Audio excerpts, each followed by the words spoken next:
প্ৰথম প্ৰশ্ন ভাৰতীয় সংবিধানৰ কোনটো অংশই সমাজতান্ত্ৰিক ব্যৱস্থা স্থাপনৰ বাবে অনুপ্ৰাণিত কৰে শুদ্ধ উত্তৰটো হ'ল ৰাজ্যিক নীতিৰ নিৰ্দেশনামূলক নীতিসমূহ directive principle of state policy পৰৱৰ্তী প্ৰশ্ন ভাৰতীয় সংবিধানৰ প্ৰস্তাৱনা অনুসৰি ভাৰত চৰকাৰৰ সৰ্বোচ্চ সত্তাটো ক'ত নিহিত আছে শুদ্ধ উত্তৰটো হ'ল ভাৰতৰ জনসাধাৰণৰ মাজত পৰৱৰ্তী প্ৰশ্ন কোনখন দেশক ইউৰোপৰ খেলপথাৰ বুলি কোৱা হয় শুদ্ধ উত্তৰটো হ'ল ছুইজাৰলেণ্ডক পৰৱৰ্তী প্ৰশ্ন সূৰ্যোদয়ৰ দেশ বুলি কোনখন দেশক জনা যায় শুদ্ধ উত্তৰটো হ'ল জাপান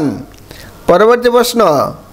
অসমৰ প্ৰথম মহিলা অসমীয়া সাহিত্যিক পেঞ্চনাৰ কোনে লাভ কৰিছিল শুদ্ধ উত্তৰটো হ'ল ৰজনীপ্ৰভা শইকীয়া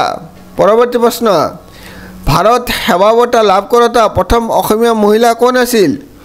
শুদ্ধ উত্তৰটো হ'ল শাস্ত্ৰীয় নৃত্যশিল্পী পুষ্প ভুৱা তেখেতে 1994 চনত এই বঁটা লাভ কৰে পৰৱৰ্তী প্ৰশ্ন কোনজন আহোম ৰজাই প্ৰথমে মুদ্ৰা প্ৰচলন কৰাইছিল শুদ্ধ উত্তৰটো হ'ল চুকলেংমুং পৰৱৰ্তী প্ৰশ্ন 1935 চনত মুক্তি পোৱা প্ৰথম অসমীয়া ছবিখনৰ নাম কি আছিল শুদ্ধ উত্তৰটো হ'ল জয়মতী পৰৱৰ্তী প্ৰশ্ন চৰাইদেউত প্ৰথম কেতিয়া অসমৰ ৰাজধানী স্থাপন কৰা হৈছিল শুদ্ধ উত্তৰটো হ'ল 1253 চনত পৰৱৰ্তী প্ৰশ্ন কিমান চনত মহাপুৰুষ শংকৰদেৱৰ জন্ম হৈছিল শুদ্ধ উত্তৰটো হ'ল 1449 চনত পৰৱৰ্তী প্ৰশ্ন ভাৰতীয় সংবিধানৰ প্ৰস্তাৱনা কিমানবাৰ সংশোধন কৰা হৈছে শুদ্ধ উত্তৰটো হ'ল এবাৰহে পৰৱৰ্তী প্ৰশ্ন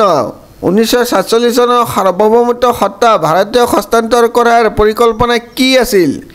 শুদ্ধ উত্তৰটো হ'ল মাউণ্টবেটেন পৰিকল্পনা পৰৱৰ্তী প্ৰশ্ন বজ্ৰপাতৰ দেশ বুলি কোনখন দেশক জনা যায় শুদ্ধ উত্তৰটো হ'ল ভূটানক পৰৱৰ্তী প্ৰশ্ন আটাইতকৈ বেছি দেশ থকা মহাদেশখনৰ নাম কি শুদ্ধ উত্তৰটো হ'ল আফ্ৰিকা পৰৱৰ্তী প্ৰশ্ন অসম সাহিত্য সভাৰ উপাধি লাভ কৰোঁতা প্ৰথম অসমীয়া মহিলা কোন আছিল